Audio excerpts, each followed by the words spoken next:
Hi, I'm Stephanie and this is my wife Emily, and today we're going to do a project helping us focus on our race, ethnicity, and culture.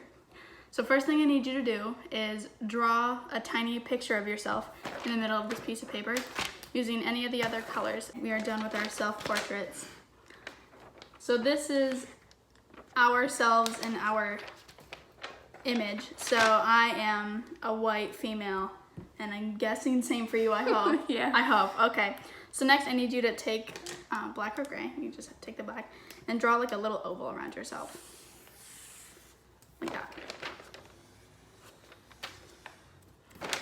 Good. And then I need you to draw a bigger oval around that. So you are like inside of an O. First time the world will ever revolve around you. Okay.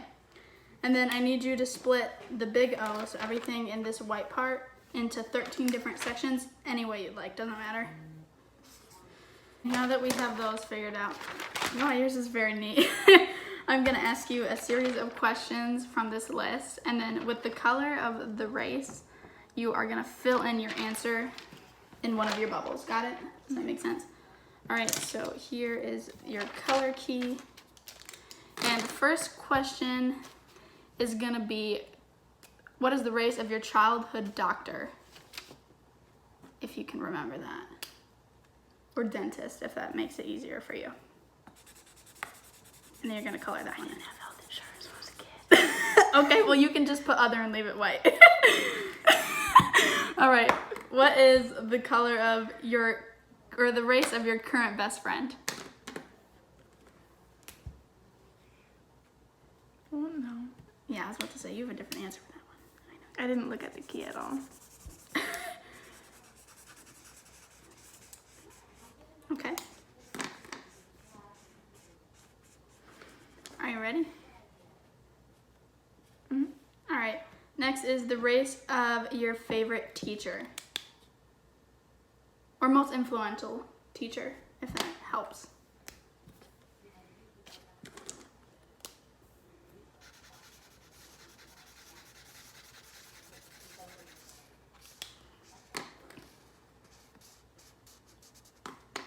Okay. And the next one is the race of your current boss, or for you, who, I don't have one boss. well, person that you have to go to a lot. I don't know, pick a person. You know it better than I do. I'm just gonna leave that one blank. Okay, or you can make it rainbow if you'd like to.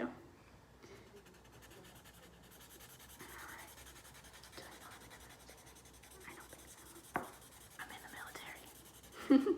Done with all of our questions, and this is our cultural world of differences. Okay, so I have a few post-op questions. I sound like it was surgery. Okay, so I will answer these questions as well. I want you to look at your activity, I guess, and I want you to ask yourself if you are happy or upset with it and why. I'm happy with it. You're happy with it? Yeah. That's good. See, for mine, I would say, like, I'm not upset with it, but there's room for growth. There is a lot of orange on my paper. There's a lot of really basic questions. Yeah. Like that the questions are basic, but I'm surrounded by, due to my job, I'm surrounded by a lot of different cultures and races and people from all different types of walks of life. And I am not. I'm just a waitress, but we both used to live in Michigan. That's where we grew up, and I just recently got out here. Haven't even been out here for a full year, and most of the color on my board is due to being out here anyway. So back home is a whole different type of culture. I cannot relate. We did not grow up in the same part of town. Okay, so how does this have an effect on how you see the world both before and after? So, I mean, I know I was just vibing before, like, you know, doing my own thing. I mean, I had a class that was related to sensitive topics like this, and I got a bigger picture there about my views and what my views were lacking.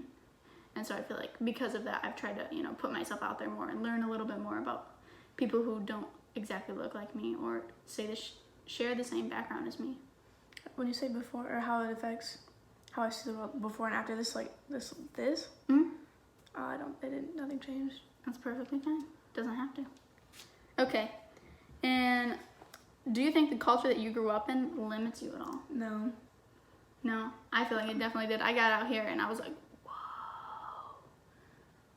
Again, we did not get the same I was part like, of what? Where are all these people coming from? There was just, even just starting college classes, there were a bunch of like different kind of cultures, and like out on the West Coast, like I would walk into a classroom and there wasn't really a like majority of one type of race, and like that was my first time having like friendships with people outside of the white race, which I thought was very different, and it helped me expand a little bit.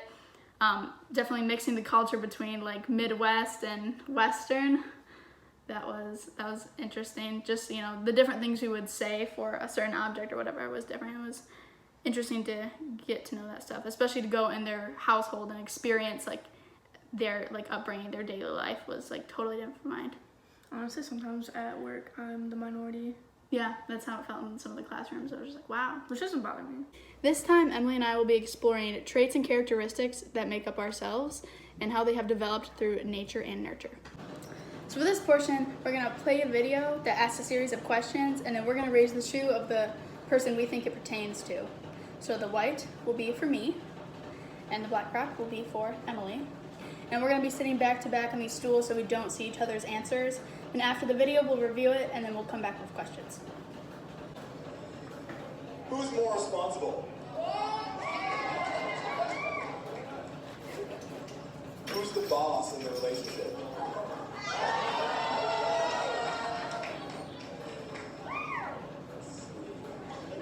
Who was the first one to have a crush on the other? Oh, yes. Who talks the most?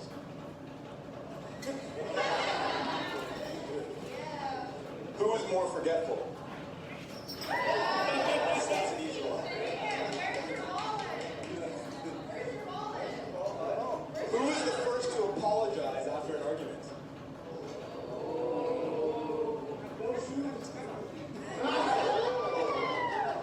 We looked at it, and I'm surprised at how much we agreed. Except for that last one, but we don't really have to apologize that much. We don't get in fights, which is good. Okay, so my question for you is, we both agreed that you were the more responsible one in the relationship, and I mean, that was a no-brainer. How many times have I locked my keys in my car? Okay, so why do you think you are the more responsible one? I handle a lot more responsibility-wise, job-wise, financially, and I definitely don't get as stressed. Like, it's like no sweat off my back to do anything that I already do. And if people need me to do something else, like, no problem. Like, I get it done. Alright. Whereas someone, I like get most of my stuff done, like scatterbrained, but like I do it. Okay, another question for you. So, during your childhood, did you have a like decent amount of responsibility, or anything that would, like maybe you, I don't know, you like kept up with your schoolwork? That was just something you were expected to do, and that allowed you to be more responsible, or you had to take care of pets or anything like that? Chores? we had pets, and I had chores, but it's like self-driven. Oh, so like intrinsic motivation. So, would you say between you and your brother, you were the more responsible one with the pets? With anything. With anything? And were you like rewarded in any way? No. No, so it was all just like, you were doing it because you loved your pets, right? Most I did it because I had to do it. You did it because it was your chore. Yeah. Okay. Thank you. And for me? Now, why do you think you... Well, I know why. Oh. But why do you think you talk the most? Are you the most talkative? Well, I think that has to do with Holly. Holly is my mother.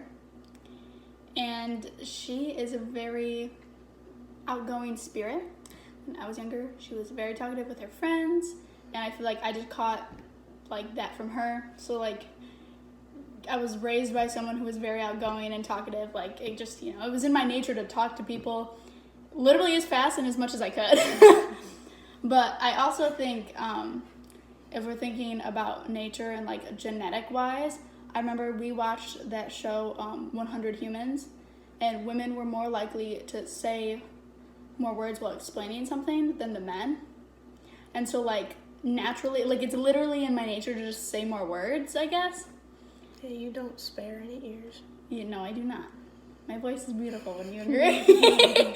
I've never heard anything about analytical or intuitive types of thinking, so I had to do a bunch of research for this, had to figure out what they meant and how that coordinated in people's lives, and you know, then I figured out that you are able to like work on one side and try to get better at one of them and use them for certain things. But overall, I think I am an analytical thinker for most things, but I do have an intuitive side. So I kind of like fall somewhere in the middle, leaning more towards analytical. I think I like to plan stuff out. Like if I don't have a plan, I don't feel secure about doing something. Before I go into something big, I have to plan everything out, like step by step, go through it in my head. Even with ordering food, I just have to like go through it in my head to figure out what I want and how like the plan is gonna go. But I also can do weird things with music. I'm very creative. I like to paint, do random things. I can even like make a music video in my head. Like if I just listen to a song one way through, obviously I have to know it, but I can just think of one, which is like kind of daydreaming in a sense, which I do that a lot, and I know that is more intuitive thinking. So that's where that comes in, but it also might just be because of my experience with music and activating the creativity part in my brain, and you know, being exposed to that as a very young age, like doing that a lot. But overall, I do think I'm analytical. I like being organized, but I also like to get off in my own space and daydream a little bit. All right, and on the other hand of this question is, how are you motivated? I know we had a discussion question about this, and I think I'm more intrinsically motivated. I have a psychology class right now, and we talked about the different hormones in the body and how serotonin, people with high levels of serotonin are more apt to like get up and do something right away when they think about it, whereas people with low serotonin tend to just like wait it out, or I'll just give it another 5 minutes and then I'll do it, and like they postpone stuff a lot. And I'm one of those people, like a common situation is when you're in the bed, you're like, okay, I just want to do my own thing and lay here, but then you have to pee. Some people can hold it off. I am not one of those people. I have to get up and do it right away. If I want a bag of chips, I'll get up, do it right away. Dog pees on the floor, get up and clean it right away. But some people can postpone that kind of stuff.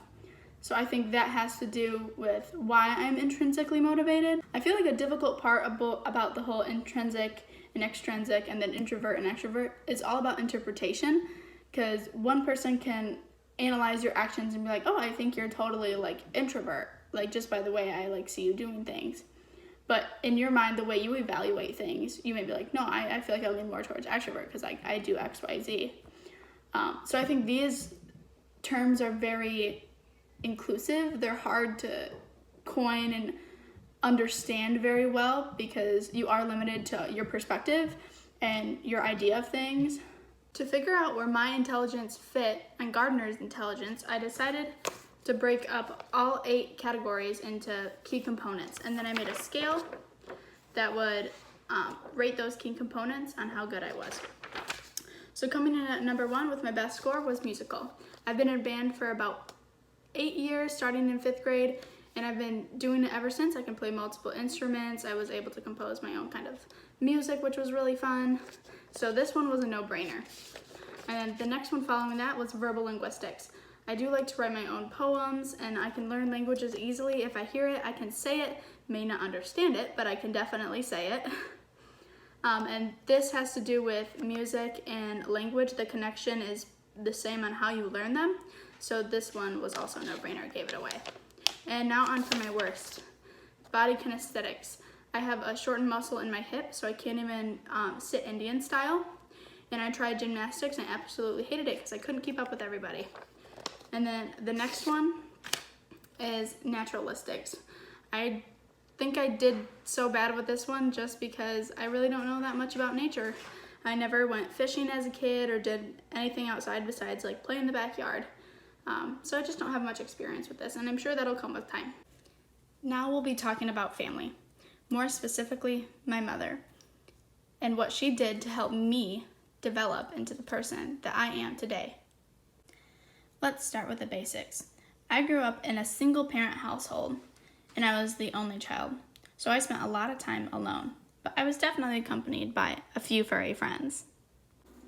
Every time I found another pet and asked to keep it, my mother would allow, as long as I didn't break her trust. The trust to take care of all the pets that I wanted. This was the foundation my mom used to raise me. Describe an example that I remember as a child. So when I was younger, I would want to go outside and ride my bike. My mom would sit on the front porch and watch. She would tell me that I could go down about 3 doors down to the neighbors. So I'd ride my bike all the way down and then come all the way back. And with time, I was able to go even further. After a while gaining my mother's trust, she was able to leave me alone. But one day, when she left, I got a little bit curious of what was beyond my boundaries. So I rode my bike away from the neighborhood. And eventually, I found myself by all the busy roads. And the cars were going very fast, but I kept on going. I rode all the way back, passing all of the same stuff until I arrived back in the neighborhood. Once I got home, to my surprise, my mother was not done doing her stuff. So I put my bike away and headed inside like I had not done anything wrong. Later that night, my mom and I have dinner. Nothing out of the ordinary, until she got a call. She stepped out of the room to take it. I didn't think anything of it until she came back in, and she didn't look very happy. I asked her what was wrong, and she asked me where I'd been today. I told her I went on a bike ride, but she asked me where. And I didn't really want to lie, so I said I went a little bit further. And she said, "Oh, so you went to the main roads?" I asked her how she knew. At this point, I was feeling a little upset, and so I got scared. Apparently, what I didn't know is while I was riding my bike, my uncle had passed me, and he saw that I was riding my bike on the main roads, which was kind of out of the ordinary since he knew my mom didn't like me going very far. Although my mother was upset, she was not yelling at me. She sat me down and educated me on what could have happened while I was out and about by myself. She told me that I could have fallen and gotten hurt or even hit by a car. She told me that I could have gotten lost and been unable to find my way home with no cell phone to call somebody. And she also told me that someone could have drove by and snatched me off my bike and she would have never seen me again.